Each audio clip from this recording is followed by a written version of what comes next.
Selamat siang, ini lagi ngetes mikrofon baru, mudah-mudahan suaranya agak jernih, agak lebih jelas.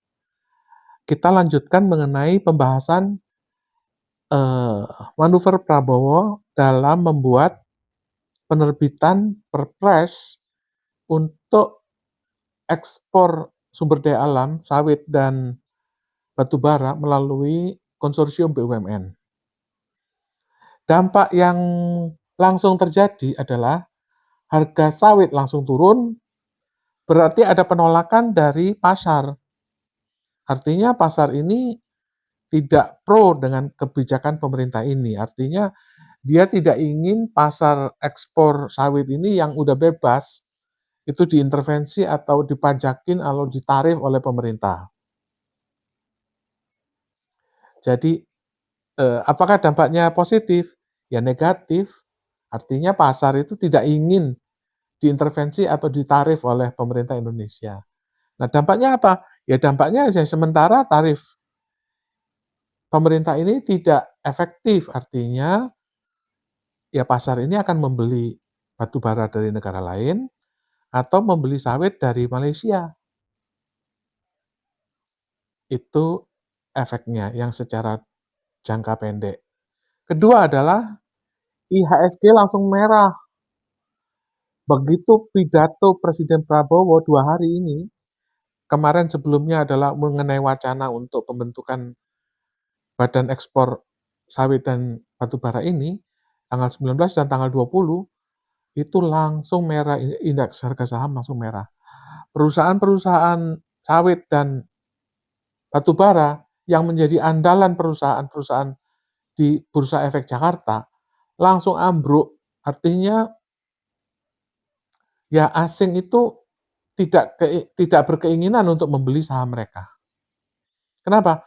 Buat apa beli saham yang udah ditarif gitu loh. Artinya keuntungannya 30%, ditarif jadi 30%, ya keuntungannya nol. Nah, apa sih artinya indeks harga saham turun itu artinya apa? Indeks harga saham itu adalah jendela atau bayangan ya masa depan. Jadi kalau mau tahu masa depan itu bagus atau jelek, ya reaksi pasar yang tercepat itu adalah harga saham. Kalau misalnya gini nih, ya perusahaan Anda sawit nih, ya Anda campur solar, dapat biosolar, lalu pasaran sawit ini makin besar, ya otomatis kan policy ini menguntungkan pabrik ya, menguntungkan perkebunan sawit ya kan. Oleh karena itu harga sahamnya naik. Karena apa? Terjadi ekspansi pasar yang membesar. Yang tadinya minyak sawit untuk goreng, ya sekarang untuk solar. Sebaliknya, begitu perusahaan sawit ini ekspornya ditarif dipajakin oleh pemerintah lewat konsorsium BUMN, yang tadinya keuntungannya 30% dipajakin 30%, jadi keuntungannya nol.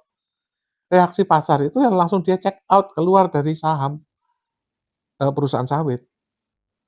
Ibarat kata begitu. Jadi sedangkan perusahaan sawit, perusahaan batu bara itu adalah jadi kesayangannya BlackRock.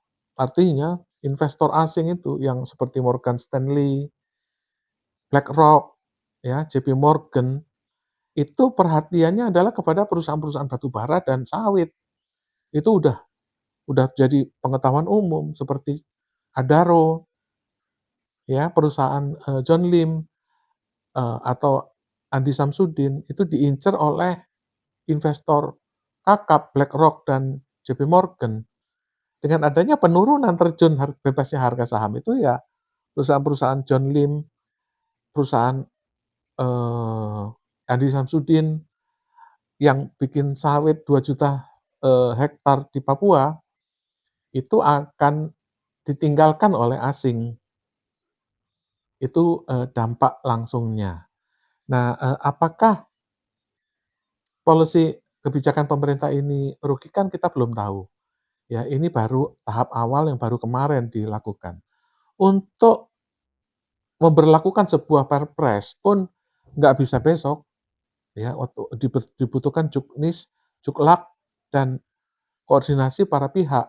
Artinya Menteri BUMN atau Danantara itu menunjuk siapa sebagai agen ekspor sawit ini, gitu loh. Apakah, perusahaan siapa yang menjadi andalan BUMN itu? Apakah misalnya, saya nggak tahu apakah ada sebuah, PTPN atau, Inhutani yang mengayomi konsorsium ekspor sawit ini, yang mana? Belum tahu. Dan oleh karena itu, reaksi negatif ini harus menjadi perhatian, artinya keinginan pemerintah untuk memberlakukan pajak ekspor itu ditolak oleh asing dan pasar. Kesimpulan sementara begitu.